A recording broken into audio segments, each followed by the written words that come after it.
A shy maid greeted the CEO in sign language. The next morning, security escorted her upstairs.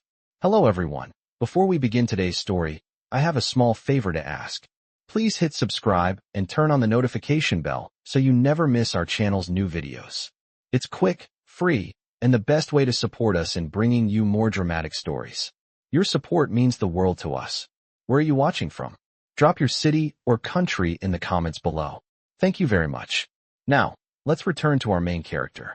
Lydia Monroe moves quietly through the west wing of the hotel just after 6:30 a.m., when the marble floors still hold the night's chill and the chandeliers hum softly above, her housekeeping cart rolling with careful control so the wheels do not squeak, because noise is the fastest way to be noticed, and noticed is the last thing she wants. She keeps her eyes down, counts doors by habit, and breathes in the faint scent of lemon polish that clings to her gloves, reminding herself that today is just another shift, 8 hours, 2 breaks, and then home to a small apartment that overlooks a bus stop and nothing else.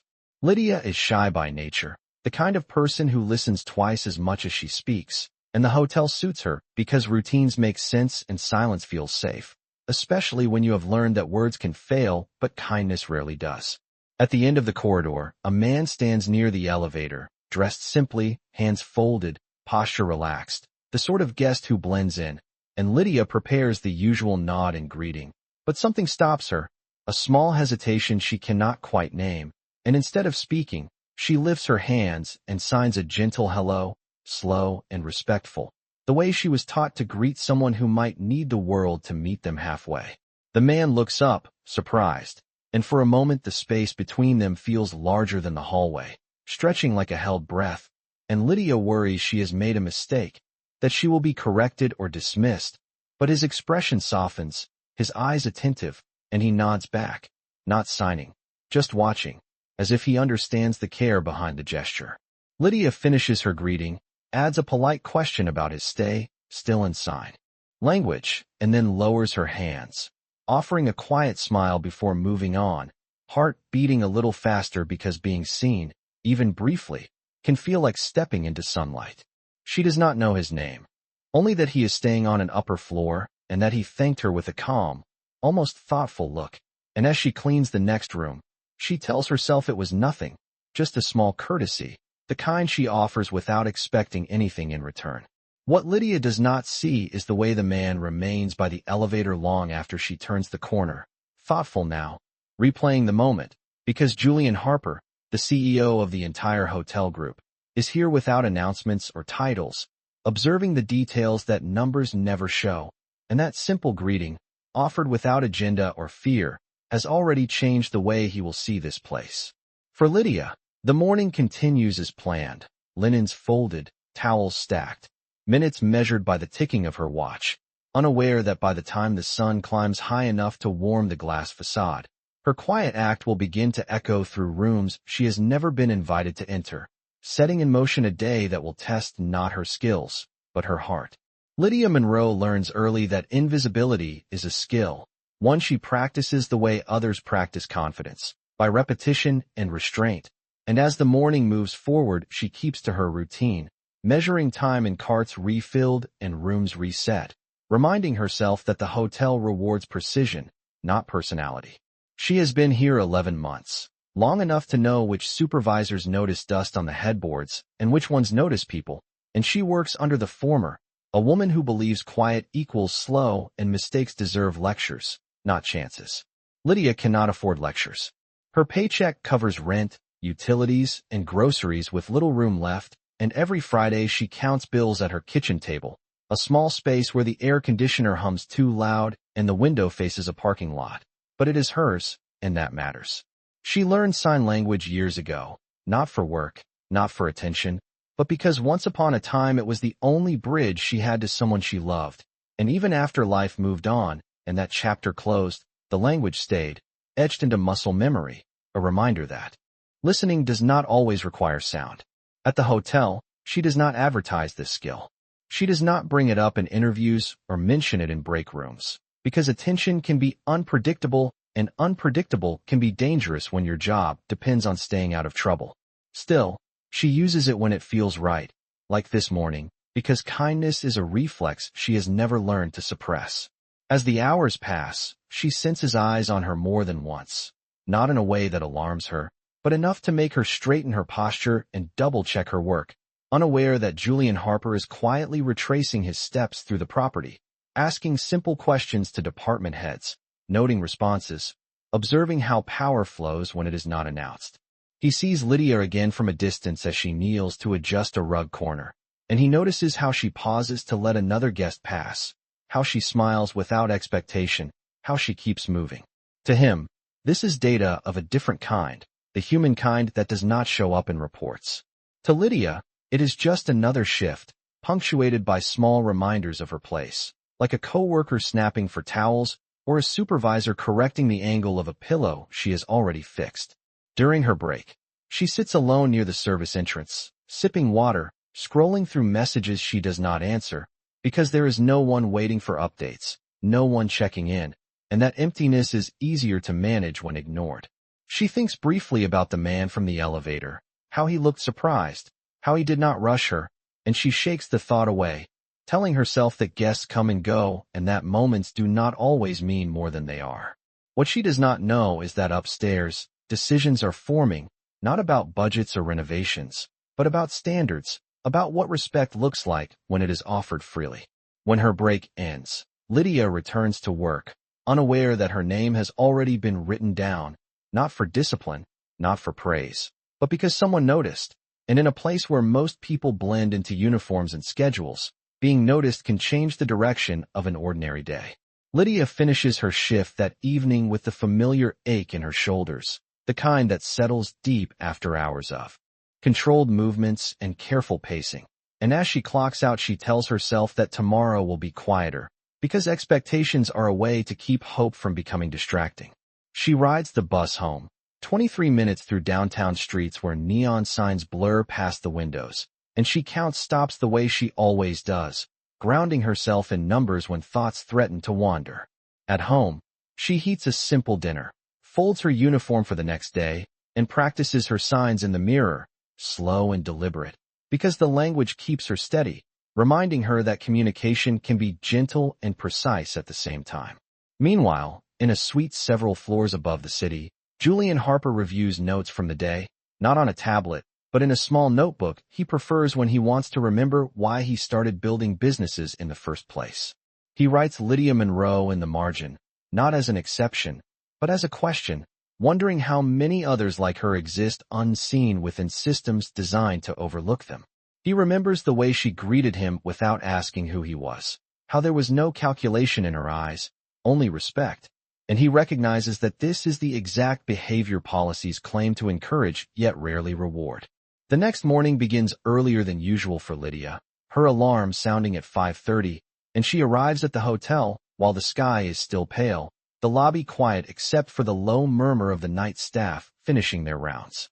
She feels a subtle shift in the air, not dramatic, just a sense of anticipation she cannot explain, and she pushes it aside, focusing on her checklist.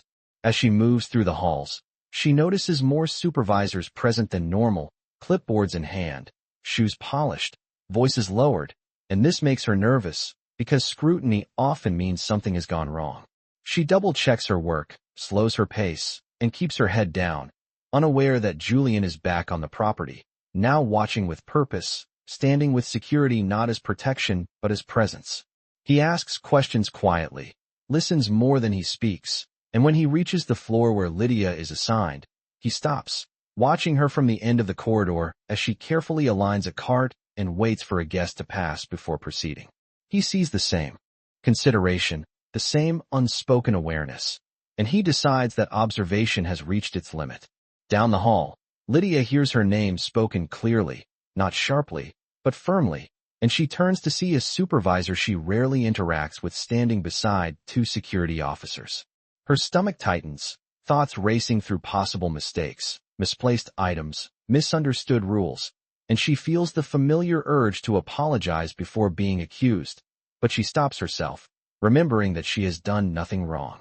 The supervisor asks her to follow them, tone neutral, and Lydia nods, hands clasped, aware of coworkers watching from doorways, whispers already forming. She walks between security, heart pounding, not because they are unkind, but because attention like this rarely ends well for someone in her position.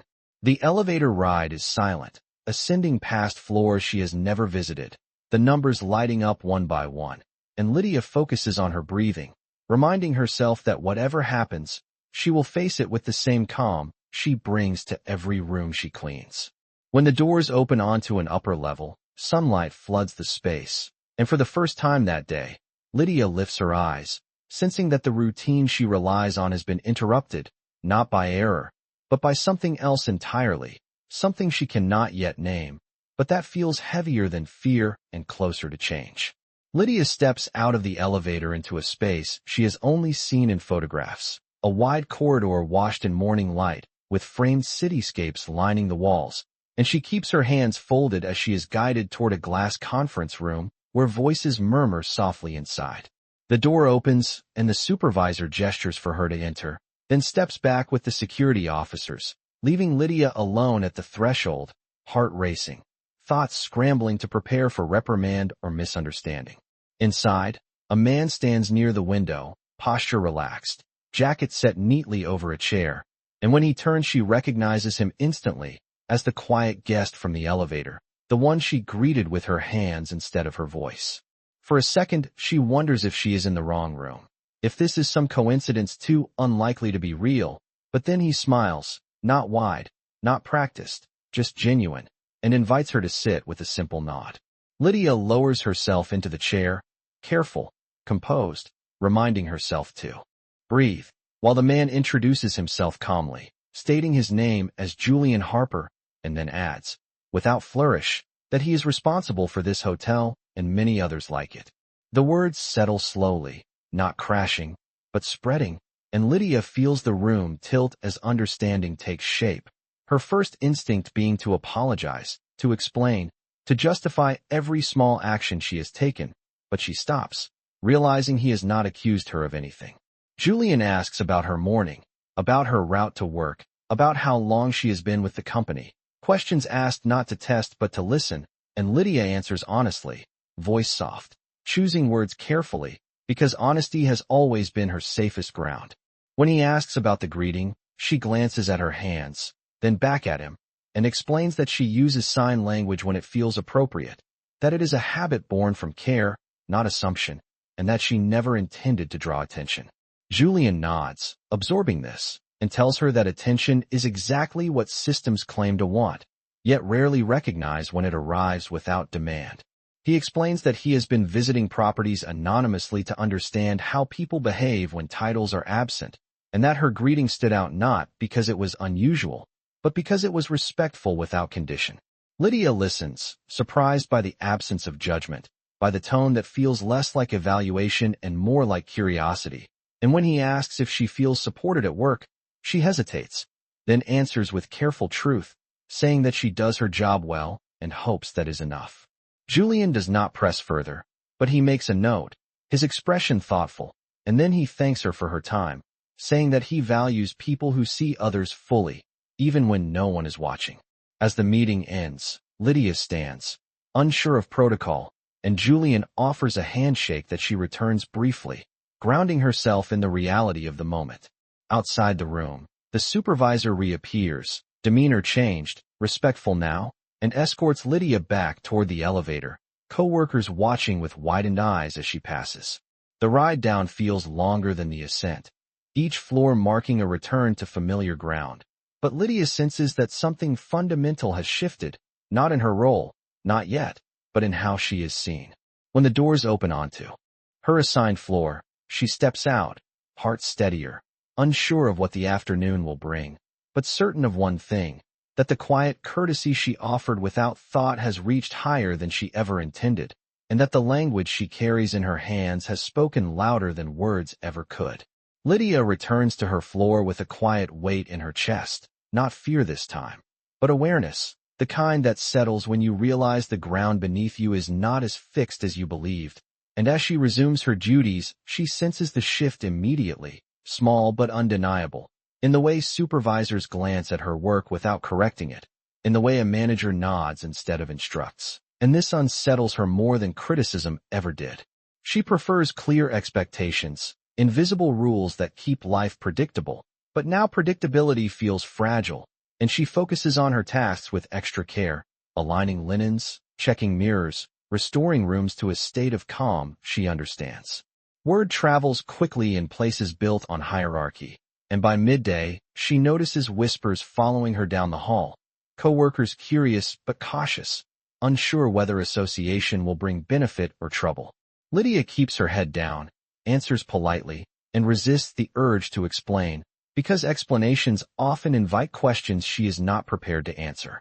Upstairs, Julian Harper meets with senior staff, his tone measured, his questions precise, and he brings up standards of respect, not as slogans, but as daily practices that should apply regardless of title. And while names are not mentioned, expectations are reset in ways that ripple quietly through departments. He thinks of Lydia again, not as a symbol, but as a person navigating systems that rarely notice intention, and he makes a decision that aligns with the values he claims to hold, understanding that change must be practical to last. Later that afternoon, Lydia is called to the office again, this time alone, and her heart tightens despite herself, because repetition suggests consequence. But the conversation is brief and different, centered on opportunity rather than evaluation. She is informed that she will be temporarily reassigned to assist with guest relations training, not because of her language skills alone, but because of her approach, her attentiveness, and her consistency.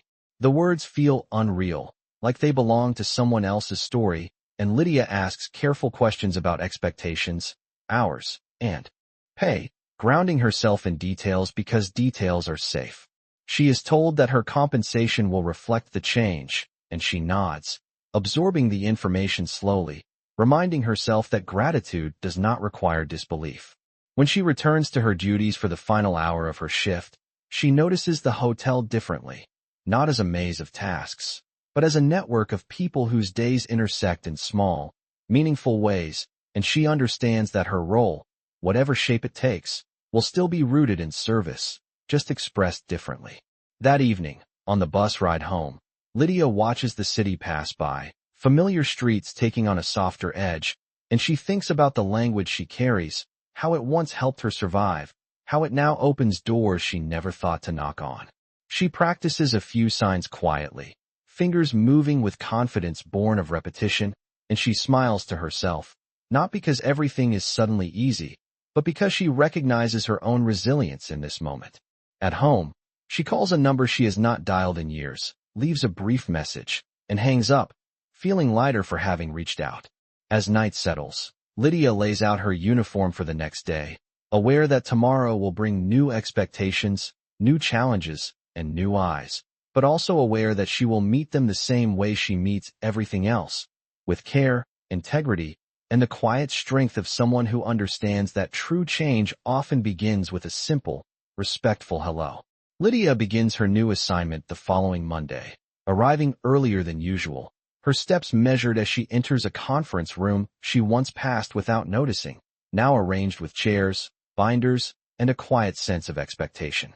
She listens more than she speaks as trainers outline procedures, guest interactions, and service standards, and when she is invited to contribute, she does so carefully, framing her insights around empathy, pacing, and awareness rather than instruction, because she understands how easily advice can sound like criticism.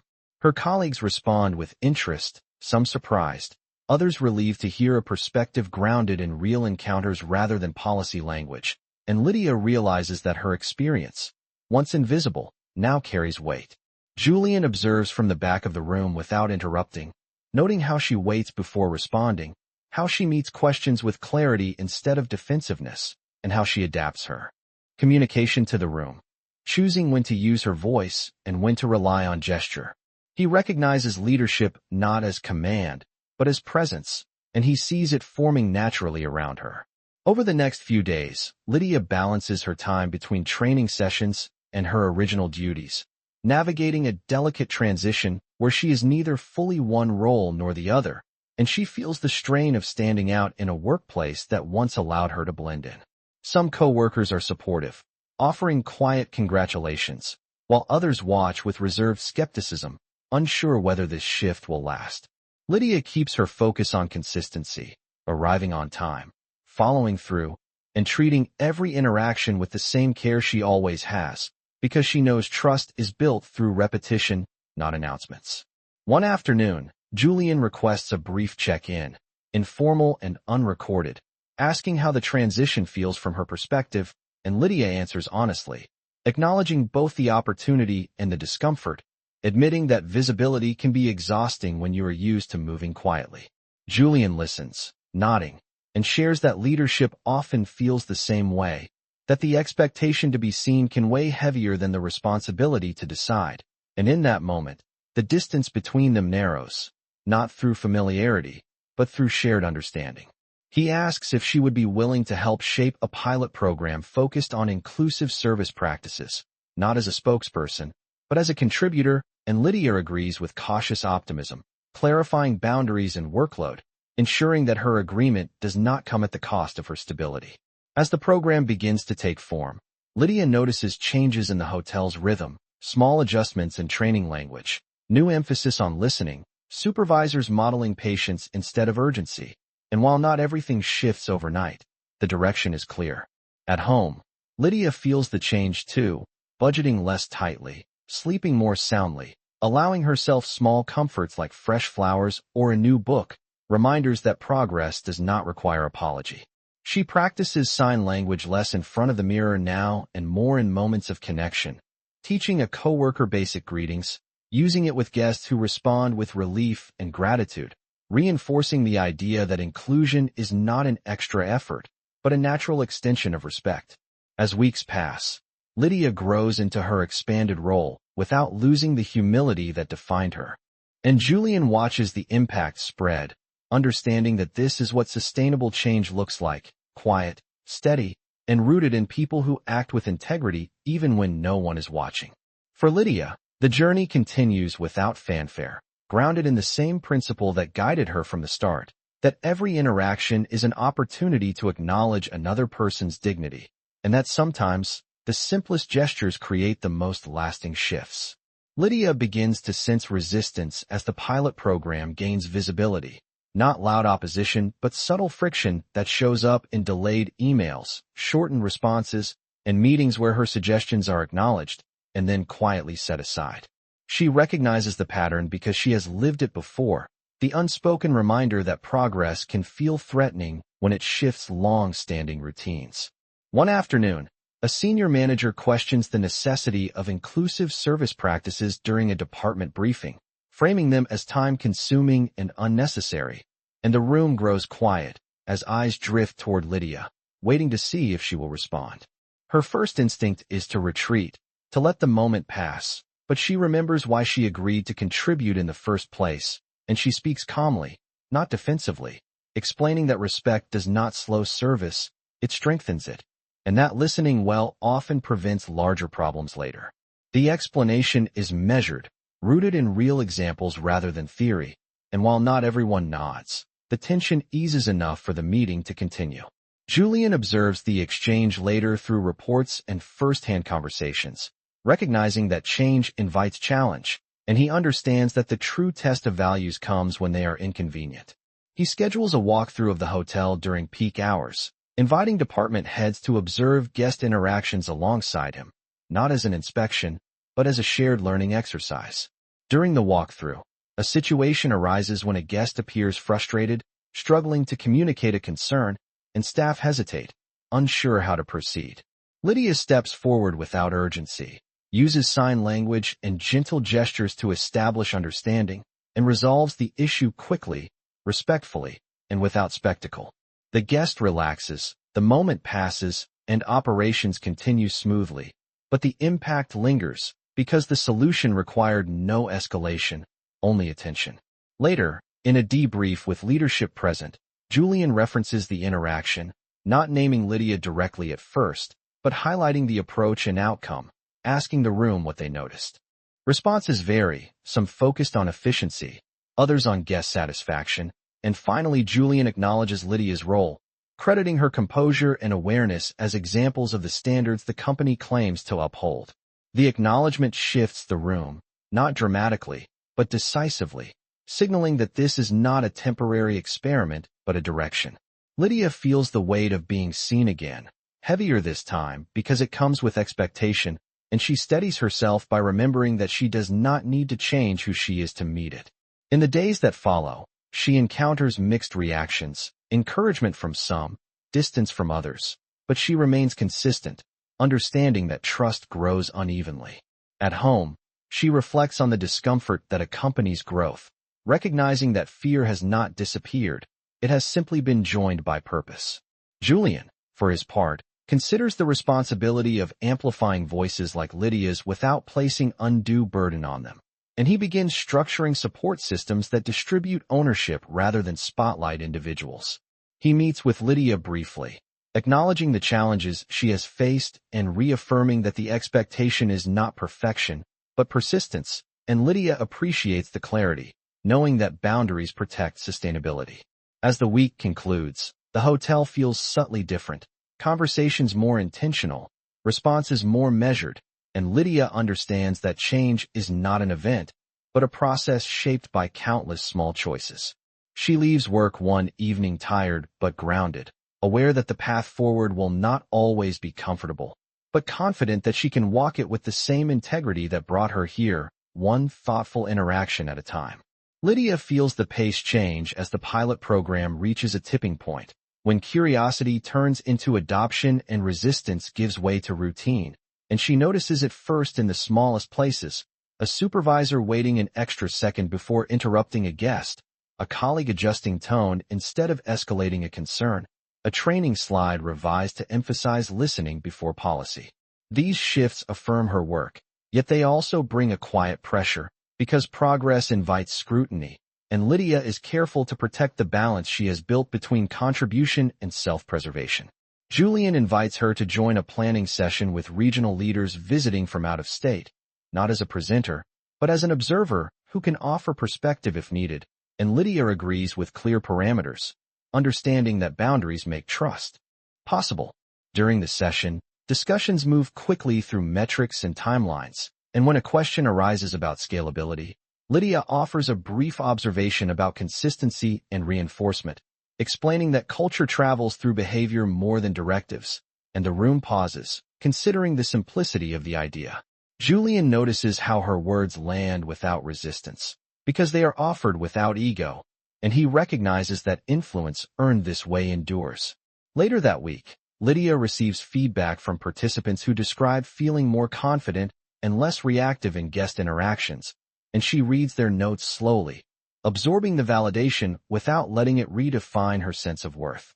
At home, she keeps her routines intact: grocery lists, evening walks, careful budgeting, because stability anchors change, and she reminds herself that opportunity does not require transformation of identity.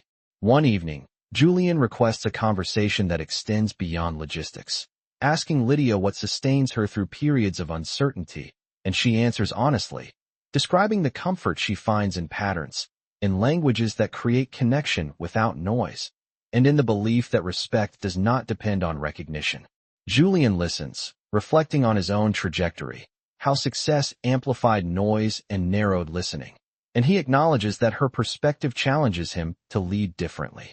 As weeks turn into months, the pilot expands, new properties adopt the practices, and Lydia transitions into a role that formalizes her contributions while preserving her grounding in day-to-day operations. She mentors quietly, preferring side-by-side guidance over instruction, and those she supports mirror her approach, passing it forward without fanfare. The hotel environment feels steadier, not perfect, but more humane, and Lydia senses pride without attachment, knowing that impact does not require ownership. Julian announces an internal recognition for teams exemplifying inclusive service, and while Lydia's name appears among others, it is framed as collective progress, reinforcing the idea that values live through many hands. On a quiet afternoon, Lydia and Julian cross paths in the lobby, exchanging a brief greeting that reflects mutual respect rather than hierarchy, and Lydia realizes that what once felt like an extraordinary interruption has become integrated into everyday life. She returns to her work with clarity, understanding that change has a rhythm, and that sustaining it requires patience more than momentum.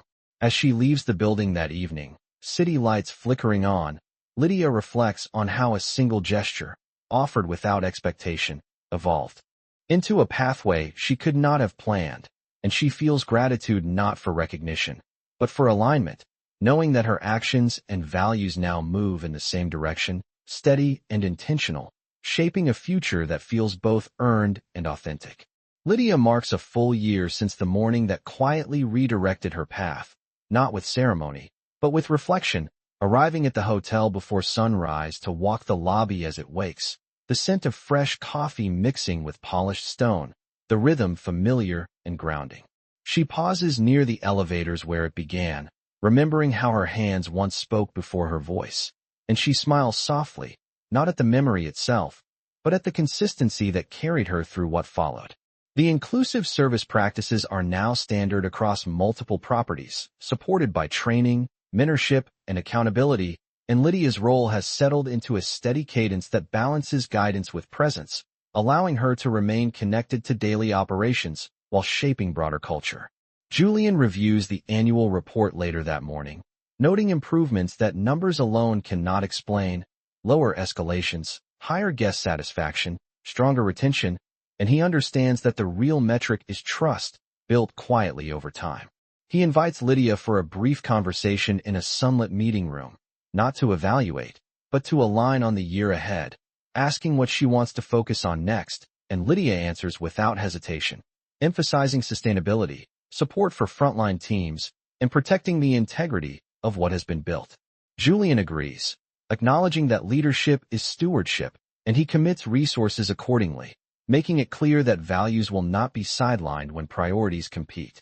As they conclude, he thanks her, not for changing the company, but for reminding it who it serves, and Lydia receives the gratitude without deflection, understanding that acceptance honors the effort behind it.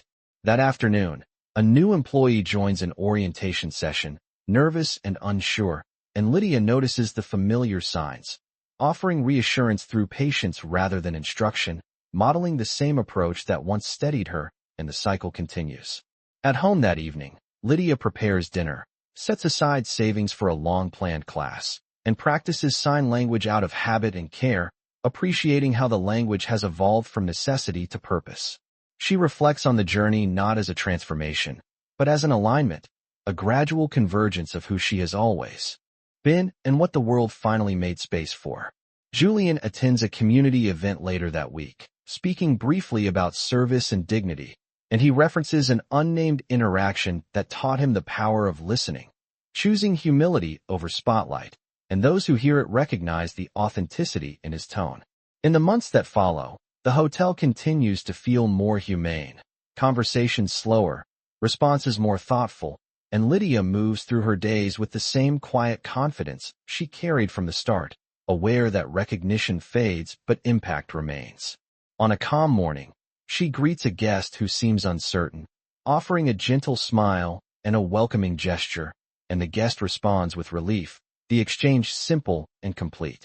Lydia steps back into her routine, hands steady, posture relaxed, knowing that the most meaningful changes rarely announce themselves. They persist through ordinary moments, shaped by people who choose respect without condition, and as the day unfolds, she carries that choice forward, one interaction at a time, grounded in the understanding that true leadership and genuine connection begin with seeing others fully and responding with care.